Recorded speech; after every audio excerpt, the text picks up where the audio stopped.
Okay student, आज 10th class chemistry में हम एसिड बेस और साल्ट यूनिट को आगे बढ़ा रहे हैं। देखो अब तक हमने यहाँ स्टडी किया था एसिड से रिलेटेड। आज हम अपना टॉपिक्स आगे बढ़ा रहे हैं और उसी में हम स्टडी करेंगे आज बेस के बारे में। हम बेसिस किसको कहेंगे? विच सब्सटेंसेस नोन एज बेस। तो इसको देखो, अगर थ्योरेटिकली हम देखें तो हम इसको एक्सप्लेन करते हैं कि substance that is bitter in taste, bitter in taste। कोई भी सब्सटेंस अगर बिटर इन टेस्ट है तो उसको हम क्या बोलेंगे? बेस बोलेंगे, है ना। ये चीज आपने ध्यान रखनी है, जो बिटर इन टेस्ट है उसको क्या बोलेंगे? बेस। लेकिन हर किसी सब्सटेंस को हम चख तो नहीं देख सकते, क्योंकि हमारी बॉडी के लिए पॉइजन भी हो सकता है वो। तो हमने किसी सब्सटेंस को किससे टेस्ट करेंगे? लिटमस पेपर से। जब भी हम कहें कि how can you distinguish given substance is acid और बेस, तो हम सिंपली याद रखेंगे हमने किससे चेक करना है? लिटमस पेपर से चेक करना है। तो लिटमस पेपर से क्या चेक करेंगे? हम ये भी कह सकते हैं कि सब्सटेंस बिटर इन टेस्ट है, या कहें कि substance that turn red litmus blue. या हम ये कहें, क्योंकि एक्चुअल में तो लिटमस पेपर का कलर पर्पल होता है, तो हम ये भी कह सकते हैं कि पर्पल लिटमस पेपर कैसा हो जाए? ब्लू। या ये कहें कि ब्लू लिटमस पेपर अगर हमारे पास है तो ब्लू का ब्लू ही रहे, उसके अंदर कोई चेंज नहीं आए। तो किसी तरह का लिटमस पेपर हो तो एट लास्ट हमें कैसा कलर मिलना चाहिए? ब्लू। तो सिंपल हम ये कह सकते हैं कि लिटमस पेपर टर्न ब्लू। तो अगर हमें सब्सटेंस को चेक करना है तो अगर हम इसकी टेस्टिंग करें तो टेस्टिंग का सबसे अच्छा वे कौन सा है? लिटमस पेपर से। और ये लिटमस पेपर चाहे कौन से भी कलर का हो उसको कैसा हो जाना चाहिए? ब्लू। और ये अगर ब्लू कलर हमें दे रहा है तो दैट मीन्स ये सब्सटेंस क्या है? बेसिक, है ना। जनरली तो हम बेसिक तौर पे इसी से टेस्टिंग करते हैं। आगे देखो, हम जिस तरह से एसिड को पढ़ा था ऐसे डिफरेंट कंसेप्ट ऑफ बेसिस पढ़ेंगे। अलग अलग केमिस्ट ने अपने अलग अलग व्यू दिए, तो किस केमिस्ट ने क्या व्यू दिया हमें, उसी डिफरेंट व्यू के अनुसार हम इसको स्टडी करते हैं। तो हमने देखो 3 व्यू के अनुसार पढ़ा था। यहां अगर हम बात करें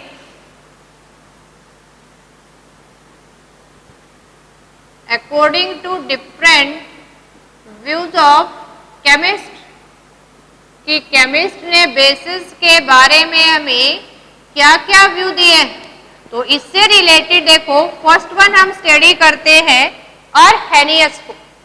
किसको स्टडी करते हैं? अर्हेनियस कंसेप्ट को स्टडी करेंगे।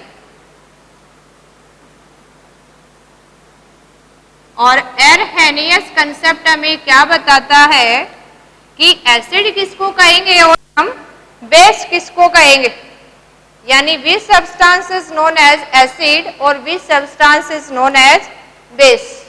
तो इस केस में अगर हमने बेसिस को डिफाइन करना है, एसिड किसको कर रहे थे? जो अचाइन दे रहा है। और अर्हेनियस के अनुसार बेस कौन सा था? Substance that give OH ion. जो क्या दे रहा है हमें? OH आयन दे रहा है सॉल्यूशंस के अंदर, यानी substance that give OH ion in aqueous solution. Aqueous solution हम किसको करे थे? अगर किसी सब्सटेंस को वाटर में डिजोल्व करके देखें और वो वाटर में डिजोल्व करने के बाद आपको अगर एचाइन प्रोवाइड कर रहा है तो उसको हम क्या बोलेंगे? बेस। किसके अनुसार? अर्हेनियस के अनुसार। क्योंकि एग्जाम में कह लेते हैं कि अर्हेनियस बेस बताओ, अर्हेनियस बेस वो होगा जिसमें आपको OH आयन दिखाई देगा। जैसे हम फॉर एग्जाम्पल ले sodium hydroxide, potassium hydroxide, caesium hydroxide, या हम ये कहें कि कैल्शियम हाइड्रोक्साइड, हम ये कहें फेरस हाइड्रोक्साइड, या हम ये कहें कि जिंक हाइड्रोक्साइड, जिसके अंदर आपको OH आयन दिखाई देगा उसके केमिकल फॉर्मूले में, तो वही तो OH आयन सॉल्यूशन में देगा। तो ऐसे को हम क्या बोलेंगे? एरहेनियस बेस। हम ये भी कह सकते हैं कि AlOH की ट्राइस, हम ये कहें कि FeOH की ट्राइस। तो ये सारे के सारे क्या हैं? आपके एरहेनियस बेस है, क्योंकि एक्वस सॉल्यूशन में जैसे इनको डिजोल्व करेंगे, जैसे हम ये एग्जांपल ले लेते हैं कि आपने NaOH के अंदर वाटर ऐड कर दिया, तो ये हमें सॉल्यूशन में क्या देगा? सोडियम आयन और हाइड्रोक्साइड आयन देगा।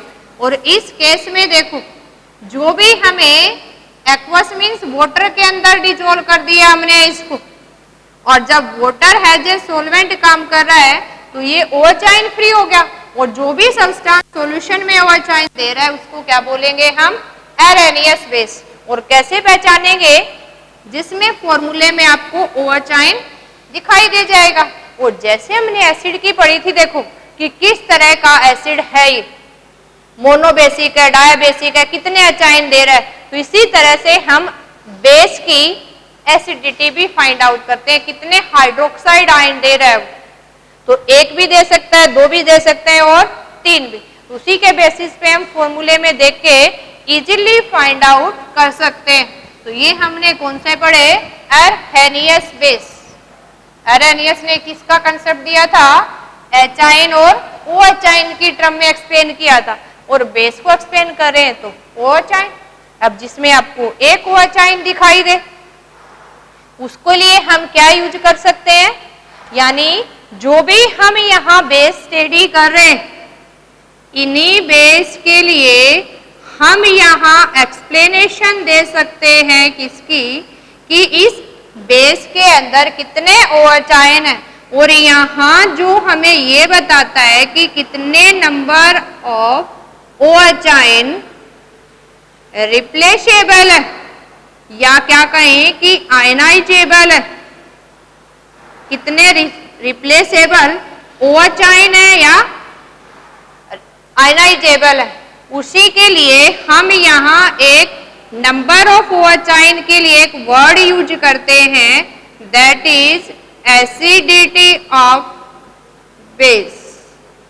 तो किसी बेस में कितने रिप्लेसेबल OH आयन है, उसी के बेसिस पे उसकी एसिडिटी फाइंड आउट करते हैं। जैसे एसिड की हमने बेसिसिटी फाइंड आउट की थी। अब इस फॉर्मूले में जितने आपको नजर आ रहे हैं, इनमें सब में देखो एक एक OH आयन नजर आ रहे हैं, तो इनको क्या बोल सकते हैं? मोनो एसिडिक बेस है। कैसे है? Mono acidic base. Mono means एक OH आयन है, एसिडिक मीन्स एक एसिड को न्यूट्रलाइज कर सकते हैं, एक H आयन को, और ऐसे क्या है? ये बेस। और जिसके अंदर आपको दो दो नजर आ रहे हैं, तो इसके लिए क्या यूज कर सकते हैं हम? डाई एसिडिक बेस, या इसी के लिए क्या यूज कर लेते हैं? By acidic base. और अगर तीन नजर आए तो इसको क्या बोल देंगे हम? Try acidic base. या कह सकते हैं मोर देन टू है तो क्या बोलेंगे? Poly acidic base. तो ये भी आपने ध्यान रखना है ना, जनरली पूछ ले MCQ क्वेश्चन में, है ना, जब भी कॉम्पिटिटिव एग्जाम देते हैं तो उसमें तो डायरेक्ट क्वेश्चन बनता है कि out of 4 which is mono acidic base. तो मोनो एसिडिक मीन्स जो एसिड के एक H आयन को न्यूट्रलाइज कर पाता है, तो जिसमें एक OH आयन होगा। आसानी से पहचान लोगे। अब चले हम सेकंड कंसेप्ट की तरफ, और सेकंड कंसेप्ट पढ़ते हैं एरहेनियस के बाद। जो आपका इसी से रिलेटेड सेकंड कंसेप्ट पढ़ते हैं हम, that is Lowry Bronsted concept. ये देखो दो डिफरेंट साइंटिस्ट थे, केमिस्ट थे, जिसने अपना व्यू अलग अलग दिया, लेकिन दोनों ने एक जैसे व्यू दिए, तो हम एक साथ पढ़ लेते हैं। तो लोरी ब्रोंस्टेड जो कंसेप्ट दिया हमें, इसने सिर्फ H आयन की बात की थी। इसने कहा कि जो H आयन देता है वो एसिड है, लेकिन H आयन लेता है वो बेस है। इसने H आयन की टर्म में एक्सप्लेन किया, इसने H आयन और OH आयन की टर्म में। तो अब इसकी बात करते हैं लोरी ब्रोंस्टेड ने। लोरी ब्रोंस्टेड ने क्या एक्सप्लेनेशन दी हमें कि किसको बेस कहेंगे हम? substance that accept H ion from aqueous solution। ये जो H आयन को एक्सेप्ट करने की टेंडेंसी रखता है, ऐसे सब्सटेंस को हम क्या बोलेंगे? बेस बोलेंगे। तो इस केस में अगर हम देखें कि H आयन को एक्सेप्ट कौन कर सकता है? H पॉजिटिव है, इलेक्ट्रॉन की कमी है, तो जिसके पास इलेक्ट्रॉन होंगे वही क्या कर सकता है? इसको एक्सेप्ट कर सकता है। तो देखो कौन से सब्सटेंस हो सकते हैं ये? सिंपल लोरी ब्रोस्टिड की बात करें तो फॉर एग्जाम्पल अगर हम यहां बात करें NH3 एमोनिया की, अब NH3 एमोनिया अगर सॉल्यूशन में H आयन मिल जाए इसको एक्वस सॉल्यूशन में, इसको गेन करके ये किसमें कन्वर्ट हो जाता है? NH4 पॉजिटिव के अंदर। यानी ये जो हमारे पास अमोनिया मॉलिक्यूल था ये एक्वस सॉल्यूशन में से H आयन को एक्सेप्ट करके और किसमें कन्वर्ट हो जाता है? अमोनियम आयन के अंदर। अब 3 थे हाइड्रोजन, एक एक्सेप्ट करके NH4 और पॉजिटिव चार्ज इसके ऊपर आ गया। तो ये जो आपका NH3 है ये क्या है? लोरी ब्रोस्टिड बेस है। अब इसी की टर्म में एक और एग्जांपल लेते हैं। देखो अगर आपको दे दे ये वाटर मॉलिक्यूल जिसमें जो आपका लिक्विड स्टेट में है और अगर सॉल्यूशन में H आयन मिल जाए इसको, ये H आयन कौन देता है? From acid aqueous solutions, acid को डिजोल्व कर रखा है, तो ये अपना एक्सेप्ट करके किसमें कन्वर्ट हो जाता है? हाइड्रोनियम आयन के अंदर। किसमें कन्वर्ट हो जाता है ये? हाइड्रोनियम आयन के अंदर। तो ऐसे सब्सटेंस जो H आयन को एक्सेप्ट कर सकते हैं वो क्या है? बेस। तो इसमें तो आपने देखना है जिसमें H आयन को एक्सेप्ट करने की टेंडेंसी हो उसी को हम क्या बोलेंगे? लोरी ब्रोस्टिड बेस, है ना। ऐसा कोई नेगेटिवली चार्ज स्पीसीज भी हो सकता है या जिसके ऊपर लोन पेयर आपको नजर आए। कैसे कहेंगे कि ये लोरी ब्रोस्टिड बेस है जी? हम कैसे पहचाने? तो इसको पहचानने के लिए देखो एक एग्जांपल और ले लेते हैं। जैसे आपको एग्जांपल ये मिल जाए, अभी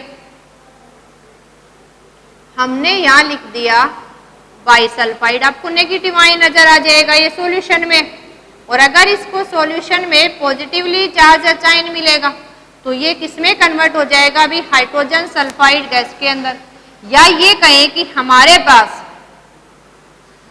बाइकार्बोनेट आयन एक्वस सॉल्यूशन में, तो इसको जैसे ही कोई एसिडिक H आयन मिलेगा तो किसमें कन्वर्ट हो गया? ये H2CO3 में। तो कोई नेगेटिवली चार्ज स्पीसीज, यानी ये आपको दिखाई दे रहे हैं नेगेटिवली चार्ज स्पीसीज, जैसे बाइसल्फाइड आयन या बाइकार्बोनेट आयन है हमारे पास, ये भी नेगेटिवली चार्ज है तो पॉजिटिव को एक्सेप्ट करेगा। तो ये आपके पास है ये दोनों के दोनों, ये भी क्या है? बेस। और कौन से बेस है? लोरी ब्रोस्टिड बेस है। कौन से है? लोरी ब्रोस्टिड बेस। पहचान लेंगे अभी कि जो भी H आयन को एक्सेप्ट कर सकता है, एक्सेप्ट करने वाला भी क्या है? बेस। तो इजीली पहचान लेंगे हम, जो एक्सेप्ट कर सकता है वो बेस और जो लूज कर सकता है वो acid.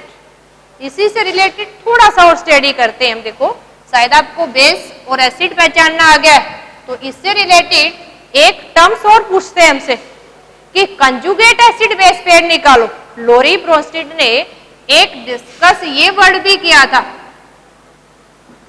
Conjugate acid base pair, कि कंजुगेट एसिड बेस पेयर कौन से, इस कंजुगेट एसिड बेस पेयर को कैसे स्टडी करें। पेयर का मतलब है उस एसिड से जो बेस बनाएंगे और बेस से जो एसिड बनाएंगे, क्योंकि हम ये मान के चलें कि लोरी ब्रोस्टिड कंसेप्ट ने तो हमें H आयन का कंसेप्ट दिया है, तो हम कैसे डिस्कस करें। देखो सिंपली अगर आपने एक ये अमोनिया मॉलिक्यूल ही ले लिया, इस अमोनिया मॉलिक्यूल्स के अंदर से अगर आपने एक H पॉजिटिव माइनस कर दिया तो पीछे क्या रह जाएगा? NH2 negative. और इसी अमोनिया के अंदर एक H प्लस कर दें, अपने दिया, यहां क्या कर दिया माइनस, तो NH3 में से एक पॉजिटिवली चार्ज निकाल दिया, तो दो हाइड्रोजन रह गए, नेगेटिव चार्ज पीछे रह गया। और इसमें अगर न्यूट्रल में एक पॉजिटिवली चार्ज मिला दिया हमने तो क्या हो गया, NH4 पॉजिटिव। अब इस केस में देखो, जो H आयन को एक्सेप्ट कर रहा है, H आयन को एक्सेप्ट करता है, इस केस में हम इसको ट्रीट कर रहे हैं एज ए बेस। बेस का मतलब क्या हो गया, दैट एक्सेप्ट H आयन, जो H आयन को एक्सेप्ट कर रहा है उसको आप क्या बोल रहे हो, बेस। और अमोनिया में हमने एक H प्लस ऐड कर दिया तो ये बेस की तरह काम कर रहा है। अगर हम ये कहें इस अमोनिया में से एक H दे दिया तो यानी ये कहें ये क्या किसकी तरह बिहेव कर रहा है, एसिड। एसिड की तरफ कब कहेंगे, दैट गिव H आयन, जो H आयन गिव कर रहा है, लूज कर रहा है, एक यहां से हटा रहा है अभी, तो ऐसे सब्सटेंस को एसिड बोल रहे हैं। और ऐसा सब्सटेंस जो एक्सेप्ट कर रहा है एक H आयन, उसको क्या बोल रहे हैं हम, बेस। तो इस सब्सटेंस से हम अमोनिया से H आयन लूज कर दिया इसने, यहां H आयन क्या कर दिया, गेन। तो इस केस में अगर इसमें से H आयन ऐड कर दिया तो ये बेस था, तो ये कंजुगेट एसिड हो गया इसका, और अगर ये एसिड था तो ये क्या हो गया, कंजुगेट बेस। एसिड से जो बनाएंगे वो कंजुगेट बेस, और बेस से जो बनाएंगे वो कंजुगेट एसिड। देखो अगर आपको समझ में आ गया तो इसको सम अप कर देते हैं। हम ये लिखें कि अगर एसिड थी और एसिड में से माइनस कर दिया हमने एक H आयन, तो ये क्या बनेगा अभी, बेस। लेकिन एसिड में से H आयन माइनस करने की वजह से जो बना उसको आप क्या बोलोगे कि इसी का कंजुगेट बेस बन गया है। क्या बन गया, कंजुगेट बेस। और इसी केस में अगर आप ये कहें कि कोई भी बेस है और उसमें आपने H प्लस जोड़ दिया, यहां जो बनेगा बेस से उसको आप बोलोगे conjugate acid.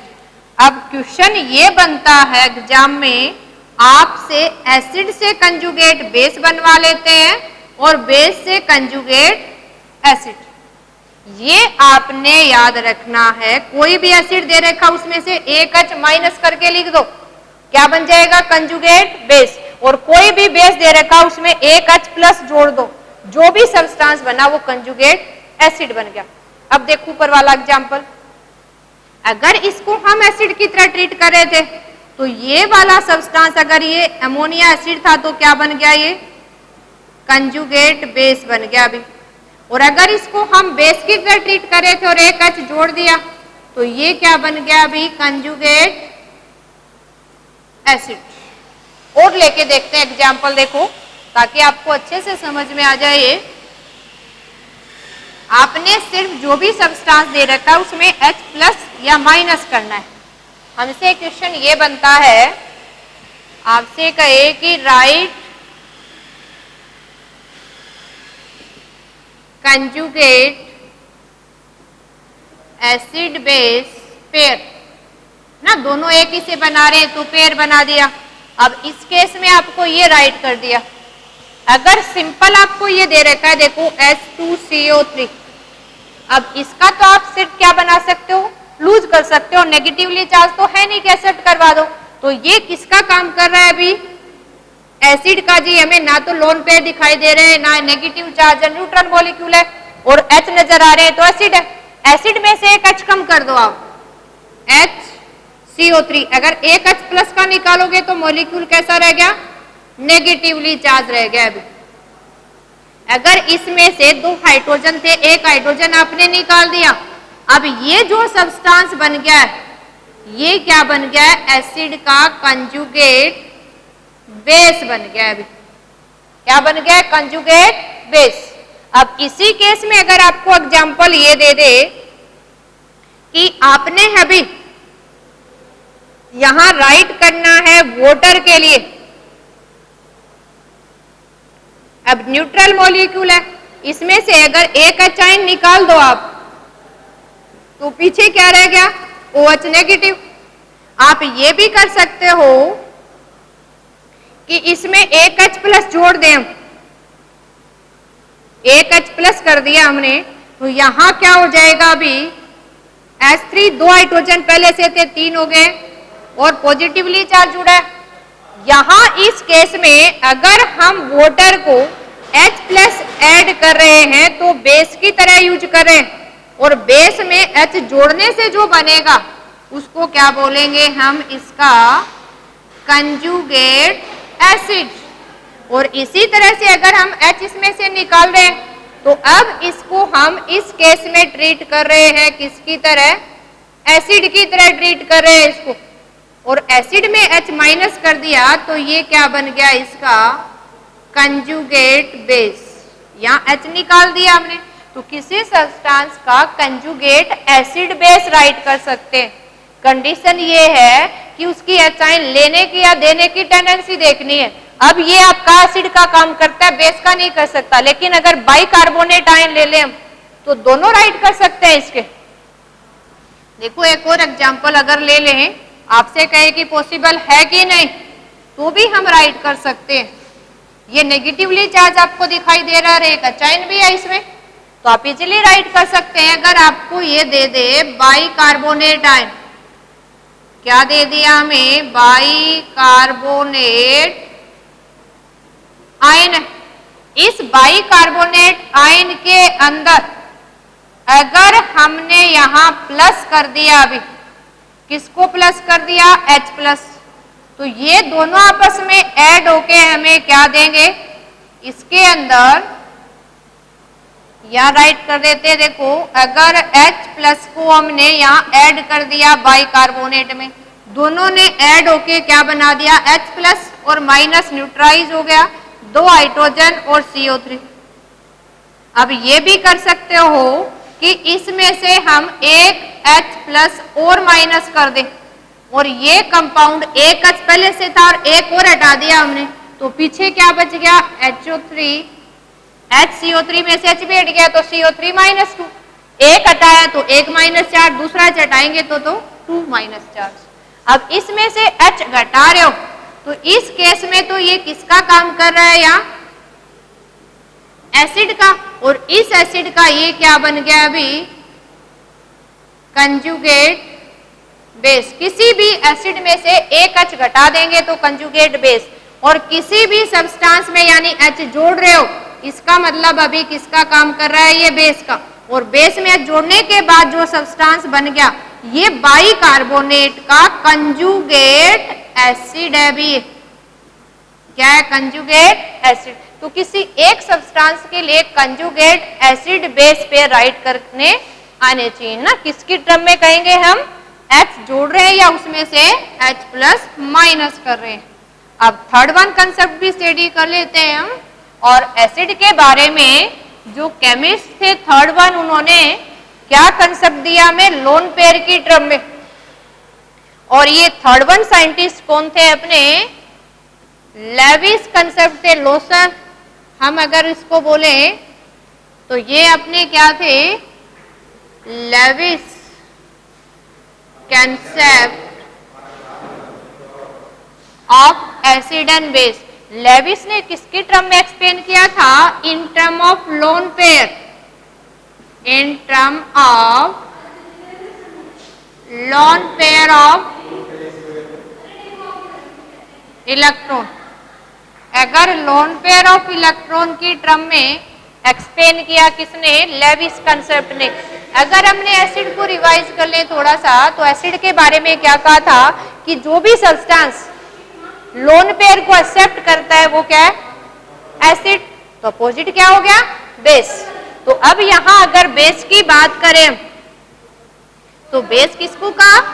According to Lewis concept base कौन सा होगा? Substance that donate at least a pair of electron. ज्यादा भी दे सकता है, लेकिन कम से कम अगर एक पेयर ऑफ इलेक्ट्रॉन डोनेट करता है, यानी substance that donate A pair of electron अगर एक पेयर ऑफ इलेक्ट्रॉन डोनेट कर रहा है तो उसके लिए हम क्या बोलेंगे, लेविस एसिड बोलेंगे। कंडीशन यहां देखो, एसिड एक्सेप्ट करता है और बेस क्या करेगा, लोन पेयर को डोनेट करेगा। डोनेट कोई कब कर सकता है, जब उसके पास नॉन बॉन्डेड इलेक्ट्रॉन हो, पेयर ऑफ इलेक्ट्रॉन उसके ऊपर हो। तो इसी केस में अगर हम एग्जांपल ले तो ये अपने लेविस बेस कौन से होंगे, यानी किस सब्सटेंस को आप लेविस बेसिस कह सकते हो, कौन से होंगे, जो इलेक्ट्रॉन रिच स्पीसीज होंगी, जिसके ऊपर आपको क्या मिलेंगे, species that having loan pair of electron. देखो कुछ हमने पहले सीखे थे कार्बन कंपाउंड में, कुछ हम और लेविस डॉट स्ट्रक्चर राइट करते हैं, कुछ इलेक्ट्रॉन बॉन्डिंग में पार्टिसिपेट करते हैं और कुछ बिना बॉन्डिंग के बच जाते हैं, जिसमें डॉट से रिप्रेजेंट करते हो, उसी को क्या बोलते हैं हम, लोन पेयर ऑफ इलेक्ट्रॉन। यानी लोन पेयर ऑफ इलेक्ट्रॉन अगर हम एक्सप्लेनेशन दें तो कौन से होंगे, electron that do not participate in bonding. और कौन से इलेक्ट्रॉन है ये, वैलेंस इलेक्ट्रॉन है। ये नहीं कि हम अंदर कोर वाला इलेक्ट्रॉन ले लें, वो वैलेंस इलेक्ट्रॉन जो बॉन्डिंग में पार्टिसिपेट नहीं करते उसको हम लोन पेयर ऑफ इलेक्ट्रॉन बोलते हैं। और इस केस में अगर हम देखें तो एग्जांपल क्या हो जाएगा, जैसे हम लिखें NH3, हमें पता है कि नाइट्रोजन के बाद, देखो हम ये देखें नाइट्रोजन का 7 एटॉमिक नंबर था, कॉन्फ़िगरेशन क्या है आपकी 2,5। तो इस केस में 5 इसके वैलेंस इलेक्ट्रॉन है, जिसमें नाइट्रोजन ने 3 हाइड्रोजन के साथ बॉन्डिंग बनाने में एक एक इलेक्ट्रॉन यूज कर लिया, 2 इलेक्ट्रॉन क्या रह गए फ्री, एक एक इलेक्ट्रॉन हाइड्रोजन ने यूज कर रखे। तो ये जो इलेक्ट्रॉन है ये लोन पेयर ऑफ इलेक्ट्रॉन है। कौन से हैं, लोन पेयर, जो बॉन्डिंग में पार्टिसिपेट नहीं करते। तो यहां अपना अमोनिया किसका एग्जाम्पल होगा, लेविस बेस। इसी के केस में देखो अगर हम देखें वाटर मॉलिक्यूल, तो यहाँ हाइड्रोजन का एटॉमिक नंबर 1, ऑक्सीजन का कितना है 8, यहाँ हमने कॉन्फ़िगरेशन राइट 2, 6, तो इसके ये वैलेंस इलेक्ट्रॉन है। और वाटर का स्ट्रक्चर हमने बनाना सीखा था, देखो इस फॉर्म में कोवलेंट बॉन्डिंग में हाइड्रोजन ने अपने एक एक इलेक्ट्रॉन यूज कर लिए, ऑक्सीजन के पास अभी 6 इलेक्ट्रॉन थे, 2 यूज कर लिए। तो ये जो इलेक्ट्रॉन रह गए इसके पास, ये 2 क्या हैं, लोन पेयर्स। और कितने हैं इसके पास, 2 लोन पेयर। अमोनिया के पास क्या है, 1 लोन पेयर है। तो जिस भी स्पीसीज के पास लोन पेयर होंगे, एक्सेस इलेक्ट्रॉन होंगे, वो किसका काम करेगा, लेविस बेस का। आई होप देखो आप आसानी से पहचान लेते हैं, फिर भी ना पहचान में आए तो हम थोड़ा सा डॉट स्ट्रक्चर की प्रैक्टिस करेंगे। कार्बन कंपाउंड में भी की थी, मेटल नॉन मेटल में भी करेंगे तो और अच्छे से आ जाएंगे, तो हम आसानी से पहचान सकते हैं। इसी के केस में आप और अगर एग्जाम्पल ले तो क्या हो जाएगा आपका PS3, 2 इलेक्ट्रॉन है इसके पास, हाइड्रोजन सल्फाइड, सल्फर के पास 2 लोन पेयर है। तो ऐसे स्पीसीज जिसके पास लोन पेयर ऑफ इलेक्ट्रॉन होंगे, जो आसानी से किसको डोनेट कर सकता है, उसी को हम क्या बोलेंगे, लेविस बेस। तो ये हमने 3 कंसेप्ट पढ़े, एसिड के पढ़े थे उसी फॉर्म में बेस के। तो ओके स्टूडेंट, नेक्स्ट हम प्रॉपर्टीज ऑफ बेसिस स्टडी करेंगे अपने नेक्स्ट वीडियो में। Okay, thank you.